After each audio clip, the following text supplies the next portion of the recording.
Hi everybody, it's Michael Jeffries, and I want to thank everyone for the very nice feedback I've received on the Trumpowski with a nice ending video, and that inspired me, since you guys seem to like it so much, to do another. And I actually don't play this opening. I received a DVD from Chessbase. Every now and then I review DVDs for Chessbase, and they sent one out on the Smith-Morra Gambit by Lawrence Trent, and I watched it and just decided to give it a try and play it. And that's a good way to get better, is just to go online and just play it, play it and see what people do against it. And if you get killed, no problem, just go back to the DVD and learn the lines. And I think that's the way to go these days. And so let's take a look. I played white e4, and my opponent played c5. And now the Smith-Morra is d4, pawn takes pawn, and then it's a pawn sack, so c3. Black can grab another pawn, and the DVD is good. It shows you what to do if they decline, like they can play pawn to d3 and just decline it, or other moves. But the main line is to accept it, and we take back with the knight. Knight takes c3, and then my opponent played knight c6. And there's a bunch of traps. If they play knight f6, I won't go into them here, but that's actually a bad move, and you just push e5 and get this huge attack on black. But he played knight c6, so you just bring out the bishop to c4, and he played e6 and knight f3, just developing. And the whole thing about a gambit line is you have to stay aggressive. That's the key thing to remember. You have to just keep attack. It's almost like you just keep throwing more wood onto the fire no matter what, and usually the tactics will favor the aggressor. And so he played the bishop to b4, and again, I don't really know all the lines, so I'm not going to comment too much on what he's doing until we get to some of the the major stuff. But so far seems reasonable. I castled, and so white's got a nice lead in development. If you look, black has just 2 pieces developed, and white has 1, 2, 3, plus castling is 4. So that's our advantage in the Smith-Morra, is you just get this nice lead in development. And he took, which probably that's not good. There was no reason for him to take. That was unprovoked. He's got other more useful moves to play. So we just recapture. Then he played knight g to e7, and that's probably what he should have played without capturing first, because now I wanted to play bishop to a3, but I realized that didn't really stop him from castling. So I went ahead and played a4 to get the pawn in front, and then my bishop's going to come here to a3 on the next move, and he castled, and so we have a little bit of a pin there. And again, on the surface, it doesn't look like white has much, but there's just, there's this, what's gonna happen is that black has to unwind. He's got to get out, and white's already developed. So now let's see what happens. He played a6, and I went ahead and dropped my bishop into d6, which positionally is a great move because it just kills this bishop here on c8.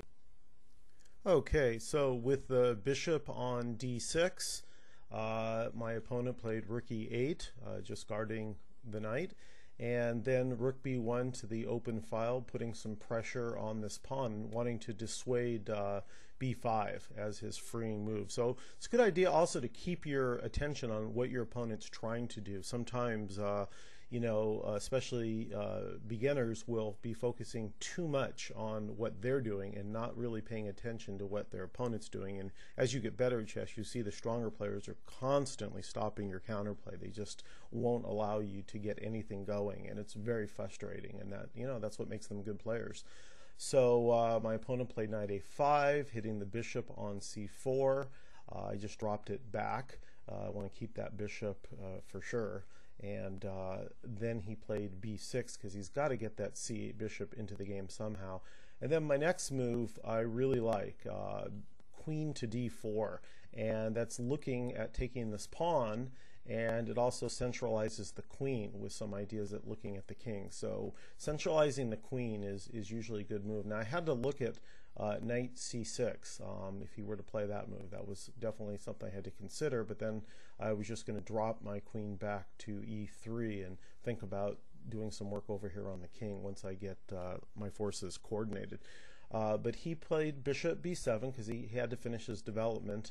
And then I had to think, can I take this pawn? You know, this pawn is a pawn, but I saw that there, you know, there could be some tricks on, you know, it wasn't an easy pawn to take, but I thought, well, okay, let's just grab it. And, you know he's going to try and hit my queen, but which he did. And I just realized I could safely drop my queen back to e3. And now he played f6, wanting to get some control over e5. And I bring my last piece into the game. Probably b1 would have been just as good, but I played rook f to d1, lining up against the queen because I saw that there might be some tactics based on the bishop takes pawn, and if this rook ever goes anywhere, then this pawn cannot recapture because of the pin. So white's just developing all his pieces, and then he played knight e5, which is actually a blunder. And I take it, and he takes back. And now, can you find the best move? Take a moment here, and if you need to pause, see if you see the best move for white here, which I actually missed. Yes, the correct move here is bishop b4, which wins a piece, and I didn't see that. The idea being that knight c6 is the only square available, and that just drops the bishop on b7. So that would have been a great tactic, and I should have spotted it, to be honest. But I didn't, and so I played the more obvious move, which was just bishop takes pawn on e5, because I'm focused on this, and I saw that my queen could get over here and start an attack. So that was an example where I wasn't open to all possibilities and was a little too focused on my attack, which is still good, and black definitely is, you know, suffering here. White is up. Ripka 4 gives almost 2.0 advantage for white in this position. So I played bishop takes pawn on e5. He played bishop to c6, and then I set up my idea with queen to g3, threatening mate on g7, which he has to stop. So he played rook e7, and now I saw a nice little tactical shot. Pause the video if you like and see if you can see the idea here. White to move. What's your best move here? Okay, yeah, I hope you saw this beautiful move. Bishop takes e6 check. I was very happy to be able to play that move when I saw it, because it can be taken two ways, and neither way is playable. You know, if rook takes bishop, then queen takes g7's mate, and again, we're utilizing the pin from the d1 rook. If pawn takes, then queen takes rook. So it's always fun to have moves like that. And the opponent played king h8, and now I decided just to save my rook, which is now hanging over here on b6, so I just brought it back to b4. And my opponent played rook a7 because I'm now threatening a move such as bishop to c7, forking the queen and the knight. So my opponent spotted that, and he played rook to a7 to cover c7. And then I decided to move my bishop away and set up some threats on h7. So you can see white is just calling the shots here. I'm just, you know, just moving my pieces better and better, you know, better and better positions, and just increasing the pressure on black. And something good is usually always going to happen. Here he plays rook b7, and I just ignore that because now that my rook's guarded, I just play queen h3, threatening checkmate, and he does not have a defense. It's just such a strong move. Look at these two bishops just raking down. He can't move anything. If he moves the pawn, I can just take it with the queen with check because the bishop pinning the pawn on g7. And he can't play this pawn up because I can take the g6 pawn with the light square bishop. So these are really two very strong weapons here. So he just moves the king. I played queen takes pawn check, king f8, and then I pin the rook with bishop to d6, and he played king f7, stepping out of the pin. I played bishop to g6 to flush the king out, excuse me, and he came up the board. And this was a tough position at this point. I'm like, well, what do I do next? I didn't want to give up this great bishop. This is where experience comes in.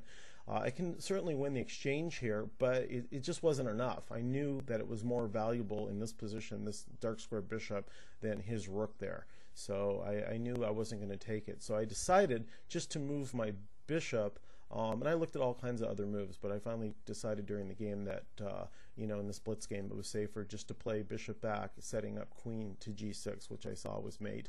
And here he didn't realize, you know, what was going on, and just played rook takes rook. And now it's white to move and give checkmate in one move, and hopefully you spotted it. Queen g6 is mate. His only other choice would have been if he had played king back to f7, but that's not a problem either. We just give a check, and the king's got to go back to f8 if it steps up. We made him on g6, and now we have our you know, lots of good possibilities here. He's got to start giving away material after bishop g6, threatening both mate on h8 and mate on, which you'll see is actually going to happen. Yeah, mate on h8 is threatened. He played bishop there to cover g8. If I go queen down now, he can bring the bishop back, so I have to take it. But now that opens up the rank for my rook on the 4th rank, and after the king moves to stop queen h8, we can give a check on h7. King moves, and now you have your choice of mates. Either rook f4 is checkmate, or if you don't like that one, you can also play queen h8. Anyway, I hope you enjoyed it. Take care.